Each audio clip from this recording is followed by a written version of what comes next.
Welcome back, y'all, to another video in this series that I'm doing about being productive as a homemaker, just kind of some tips and things that might be distracting you. Now, I feel like the last video I did might have left you feeling a little discouraged. Hopefully not. Hopefully, as we went through the ways that you might be wasting your time, ways that I personally have found that I've wasted my time, as we went through those, I tried to also include ways to kind of course correct that. But what today's video is going to be are 9 tips to help you be more productive. So these are very actionable steps that you can take, sort of tangible things that you can do to be more productive if that's something that you are struggling with. So if you haven't seen the first video I did, I'll link it down below. Maybe go back and watch that. That video is about 6 ways that you might be wasting your time as a homemaker, a stay-at-home mom, a work-from-home mom. And today, like I said, we're going to focus on 9 productivity tips.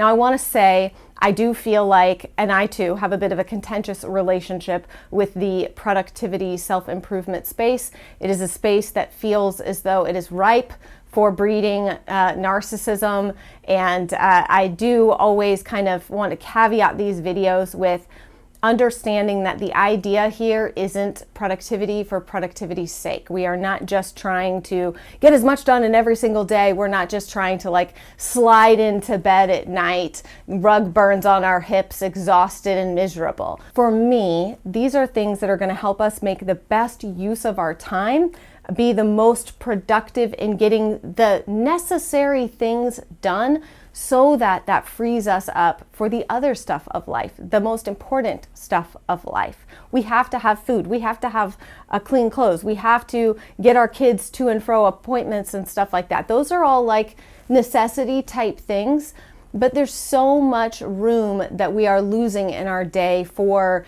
as I like to call it, serendipity, for anything to happen, for enjoyment, for relaxation, for just being together with our kids, for living in the moment, all of the things of life, the things that make life rich and beautiful and wonderful. We lose those and we don't have as much time for those things if we're not making the best use of the time that we have to spend getting ish done. Because we're adults here, #adults here, and everyone has stuff they got to get done every day, okay? So now that you know kind of where I'm coming at this from, the direction I'm coming from, my sort of mindset going into it, it's not about the rat race. It's about more space for the beauty of life, the serendipity of life. So, okay, let's go. Tip number 1. We talked about in the last video about focus, about the inability to focus, trying too hard to multitask. There's a video coming in the future about multitasking. We'll go more in depth there. In order to be able to better focus on the things that you must achieve, the things that you need to get done, tip number 1 is to write things down. This is kind of a multi-part tip, but you want to write things down. You want to make to-do lists. You don't want to try to carry all of that in here all day, every day. And you want to be able to brain dump as you go throughout your day. There are times that your brain is going to kick back pieces of information to you at such random times. Feels very suboptimal. You're like, why are you giving this to me right now, brain? I'm in the middle of so many other things, and you've given me this great idea or this thing that I thought of that I need to take care of later. And it's given to you at a time where you can't actually do anything with that piece of information. But what you can do is write it down so that you can deal with it when you actually have time to deal with it. So having a place, I've got a little thing in my notes app where if I'm literally out in the yard doing something in the garden somewhere and something pops into my head, I will force myself to get out my phone and put it in my notes app, because I have lied to myself for far too many years that it's possible for me to remember that, or that I'll remember it when I get back into the house. I won't. I just won't. So writing that kind of stuff down, but making yourself daily to-do lists and keeping on track with those, keeping kind of on target with those. And they're also great because it's a central, hopefully, if you're using Post-it notes or a dry erase board, there are definitely ways that you can kind of put this in a central location so that your husband can see the things that you're writing down. If there's anything on there for him, right? That is I need you to reach out to the plumber or whatever. I don't know. I don't know what it is. My husband and I have very non-traditional tasks in our home. So sometimes I have a hard time coming up with what what other people might be doing. But whatever it is that, is a task that something comes up in your head and you need to kick it off to someone else, that delegation, right? Putting it in a space where you can both see it is very helpful. Don't be afraid to use alerts and alarms, okay? It takes a little bit of getting used to do this, but setting alerts on your phone and alarms on your phone is so incredibly helpful, particularly for us when it comes to dropping kids off and picking kids up from certain places. We have to set alarms on our phones because I will forget. Not like forget for hours, but forget and be late. And being late is one of the worst things that I can possibly imagine being, is late. I absolutely loathe it. We won't talk about all the reasons why. It's the Southern gal in me. I just cannot stand being late. Number 2 is to develop good and solid schedules or routines. Schedules work best, I think, for people who are very, sort of type A, as they say, that really like a lot of order and need things to happen at a very certain time. I feel like once you become a parent, that goes out the window at least a little bit. But if you are a very regimented kind of person, then having a schedule is the best thing. If you're not, and if you are someone like me who doesn't function well within too tight of parameters, I need a little bit of breathing room. It makes me a better wife. It makes me a better mother. I need to know that I don't have to freak out if my kids aren't napping at exactly, 1:20, that kind of thing. And I also find that routines work best for creating rhythms in your home. So you kind of come up with the routine, right? That's the framework. This is what I want this to look like. We're going to do that. There's a chicken running across my yard with what appears to be a worm in her mouth. She looks very excited and she's trying to find a place to hide to eat said worm so the other chickens don't see her. Creating that routine, knowing that this is the order in which these things are going to happen. The rhythm part of it comes by saying these things are going to happen first, then second, then third, roughly in the morning time, afternoon, evening, whatever. It's a rhythm. It's kind of how you go about your day, so that it's really not about the time that something happens. It's about the order of events that it happens in your day. I really keep those to actual priority necessity things. I don't make those really intricate with a whole bunch of different things on them that are never going to all happen. It's just we kind of know the sequence of events and they happen in more of just a rhythmic fashion. And for me, that helps my body to store that information as this is how the day should be going, because my body doesn't track time as well. It doesn't go, oh, that's been 30 minutes. No, I fall down a rabbit hole and it's been hours. So I need to know the rhythm of the day rather than the exact moment that things should happen. So having good routines, rhythms, or schedules is an absolute necessity to being productive in your day and getting those must-do things done. Number 3 is to declutter. Okay, I've talked about the benefits of this. I always need to work better on practicing what I preach because I know the benefits, but I am a very scatterbrained, sort of disorganized brain type of person. It's difficult for me, but I've been going through this decluttering series. Many of you guys have joined me. It's not too late. I'll put the link down below. It's totally free. I have a free workbook for you to help you get through each room of your home. You do it at your own pace, right? You don't have to, get everything done in a day or a weekend or anything like that. You do it at your own pace. But what I can tell you is that the ability to make less decisions, to not waste so much time looking for things. When things are cluttered and disorganized, right? To me, there's kind of this symbiotic relationship between decluttering and organizing, because you can declutter yourself into nothingness, which for some people is great. I do need things to be decluttered enough that organization and tidiness is possible. If I have too much stuff to be able to keep it organized and tidy, I know it's time to declutter. So wherever you are on the declutter spectrum, the minimalism spectrum, that's up to you. But having it decluttered enough that you can also keep it organized, I think is key, because again, you're wasting time looking for crap. You're spending a lot of time probably in your day that you don't realize here and there and everywhere, not knowing where something is, trying to hunt something down. But then also, there's this whole other faction of decision making. And the more options you have, the more decisions you have to make. Humans, we make thousands of decisions a day. And many of them, we don't even recognize that we're making a decision. but there's kind of this like autopilot versus decision making, but you don't want to waste your energy on decisions that don't really matter. So that's where like decluttering wardrobes and stuff like that can be fantastic. I totally like love the idea of people who do like a uniform. They just are like, I'm going to wear jeans and a black t-shirt every day. I love that. It's not who I am, but I love it.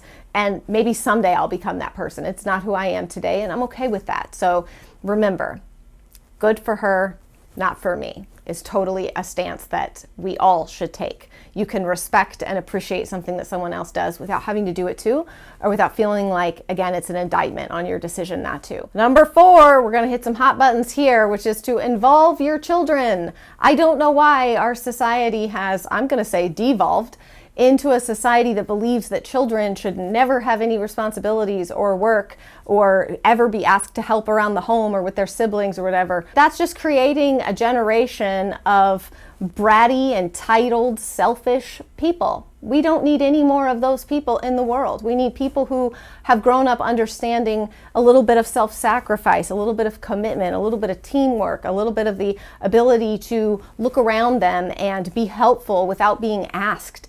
Good character traits, right? So don't be afraid to involve your children in cleaning and cooking and chores and anything really that you need help with. You likely can, to some degree, get your children involved. And I won't go on a tangent. I always tend to, but I'm not going to. I just want to say that if you've ever left the United States, and if you've ever been to a developing country, and if you've ever seen the ability of children to do so much more than what we expect of our children in America, then you will understand how little we actually expect of our children when they are capable of so much more. Now, again, I'm completely aware that for some of these children, they are completely missing out on childhood. It is by necessity that they must cook and clean and care for siblings.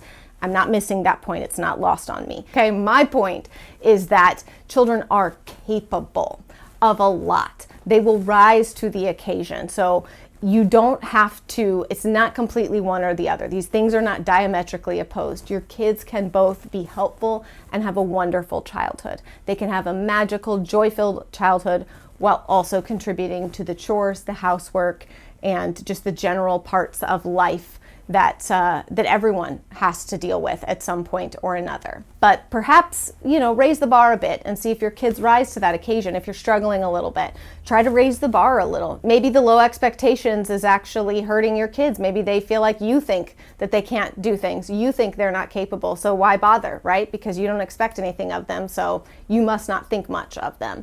Maybe that's a mentality that they have that they don't realize and you don't realize. You just never know. So involve the kids. See what help you can get, especially for you moms out there who are just running yourselves into the ground every day. Number 5 is to move your body. As King Julian says, move your body. He doesn't say move your body, but I like the way King Julian says body. Move your body, okay? An object in motion stays in motion. You don't want to be in motion all the time. I find that getting things done begets getting more things done. Once I start that once I start that ball rolling, get things accomplished, I feel proud. I take that pride and that feeling comes back in and goes, oh yes, like you can. Yes, you can. And it becomes like my own little inner cheerleader and I can keep going. It's a self-licking ice cream cone, if you will. It's a bit of a motivation that gets built in by seeing yourself accomplish and achieve and get things done. It just kind of builds this internal motivation, You see yourself getting things done, you see yourself being competent and achieving things and checking things off your list, you feel some pride in yourself and that motivates you to keep going. So get up, move your body. It's so good for you health-wise. The healthier you are, the healthier you feel, the more energy that you're gonna have to devote to both your tasks and chores, but also your kids, your family. That energy really makes such a difference. Number 6, just say no. Say no to drugs for sure. But this is not that. We're just saying no to people asking us to do stuff all the time. And what I'm saying is, while you're trying to get a grip on things, while you're trying to evaluate your life, the things that you're spending your time on, you're trying to kind of do a bit of a reset, especially this time, try saying no to some things, okay? Even if it is a lunch date out with friends, right? Something that you really want to do, but you know that that is going to create a backlog in your day, that you're not going to have time for other things that need to get done, and it's going to turn into this stress later. Saying no to extra, maybe school's asking you to volunteer or something, and you're just not in a phase of life, a phase of motherhood where you can say yes to all of that. It's okay to say no. Raising children, just period, raising children is like a full-time job or more, because you don't ever have any days or hours off. So it's more than a full-time job. It's okay to say no. And I'm just going to say this for my fellow people pleasers. You don't have to give a whole bunch of reasons and excuses. You don't have to tell them why. You don't have to give a whole bunch of explanation. Try not to explain yourself so much. It's okay to say no, because as I always say, a yes to any of those things is a no to your family and kids. That's how I've always looked at any opportunity that's ever come my way, work-wise or other.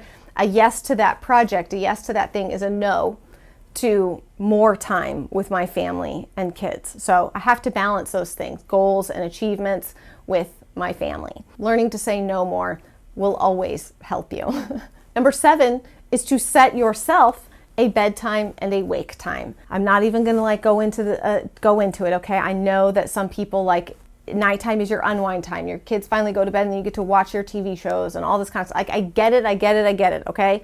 I'm just gonna tell you that one of the things that has helped me the most is to train my body for a bedtime and a wake time. There's actually a whole bunch of research out there about sleep, the importance of sleep, the routines, the schedules, the way that you approach it. It feels like it's complicated at first, but it's really not. The rhythm that your body gets into is so, so important. And having kind of a consistent bedtime and wake time is very, very good for your body. I love to sleep in every now and again, but it is not something that I do consistently. Even when I don't have to, I still get up fairly early every day because it's just become part of my routine.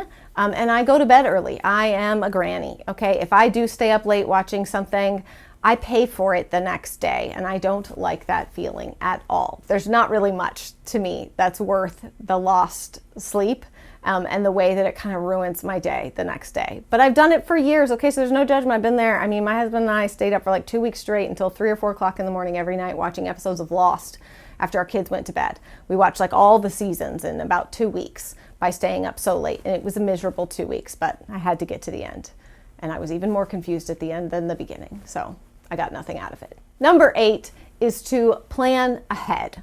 All right, now listen. Maybe some of you are planners. I can go back to like the type A types, you probably are like, what are you talking about? Of course we plan ahead. For the rest of us, we don't. We fly by the seat of our pants. We let whatever's going to happen sort of thing. It's not good, okay? Especially, again, the older you get, the more kids you have and stuff. The ability to plan ahead, which just simply means taking a little bit of time to sit down and look at the calendar. Look at the month, look at the week.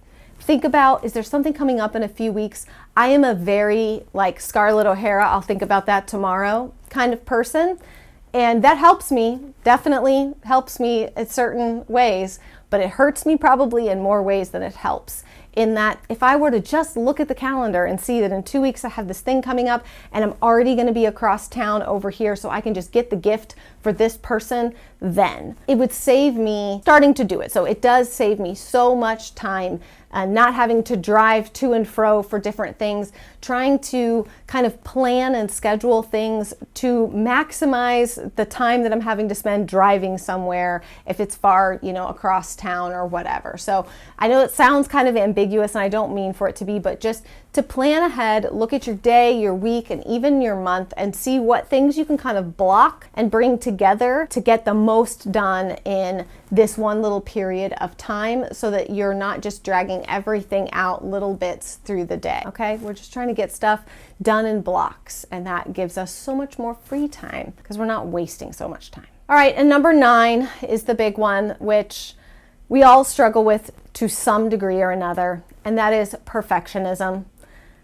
I know that done is better than perfect. I say it all the time, but there are certain things that I am just a perfectionist about and other things that I could not possibly care any less about. But whatever those things are for you, so I'm not even going to try to break that out because it's going to be totally different, right? But whatever it is that you're holding on to perfectionism in your life about, whether it's the cleanliness of your home, sticking so intensely to like a homeschool routine, I don't know, your physical appearance, whatever it is that you have become like a perfectionist about, try your dilly darndest to chillax that a bit, okay? It's not going to serve you. There's all of this research out there about the difference between getting to I think it's 89% of something and how much harder it is. Like the improvement that's required from 0 to 89% is so much easier to achieve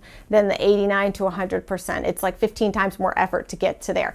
I don't know if that's making any sense, but what I'm trying to say is that the perfectionism isn't serving you, and it's probably not making nearly as much of a difference as you think that it is, and it's probably causing you a lot more stress and wasted time than you even realize. So if you can try to let that go just a little bit here and there, don't go nuts, okay, but just let go one little thing at a time and see that you're going to live and you're going to make it through it and all is going to be okay.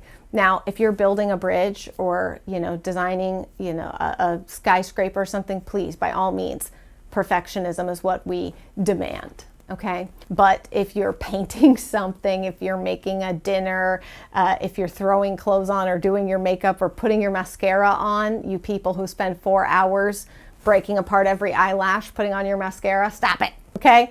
That's the kind of perfectionism that's just a waste of our time. Okay. All right. We made it. We made it through all 9 tips. If you stuck with me through this whole video, go you. I am proud of you. It's hard to listen to me talk for this long. Believe me, I have to do this and then go edit it. So I feel your pain. I appreciate you being here. Be sure to subscribe if you want to see more videos like this. This is part 2 of a 3-part video series. And then I'm going to kind of delve a little bit deeper into some of these things that we've talked about through this series. So there's so much more to come here. If this topic is interesting to you, if it resonates with you, be sure to subscribe. I hope you guys are having a wonderful day. Take some of these tips, go forth, and be productive.